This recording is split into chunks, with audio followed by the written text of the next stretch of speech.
কি হ'লে আজি ইমান খৰকে মাতিলা যে?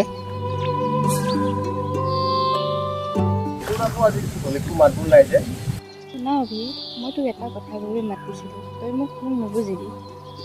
আজি আকৌ কি হ'ল? কথাবোৰ ইমান চিৰিয়াছভাৱে কৈছা যে? কথাবোৰ চিৰিয়াছভাৱে তোমাক মাতিছোঁ। মানে কি ক'ব বিচাৰিছা? কালি দীপকক লগ পাইছিলোঁ, সি মোৰ লাইফত আকৌ আহিব বিচাৰিছে। সেইবোৰ কথা তুমি নোকোৱা আগতে বৰষাই মোক সকলোবোৰ কৈছে। তোমালোকৰ মাজত বোলে আৰু পেচাব হৈ গৈছে। মোৰ কিন্তু একদমবাৰে বিশ্বাস হোৱা নাই দেই, কাৰণ মই জানো তুমি মোক এতিয়া ভাল পোৱা বুলি।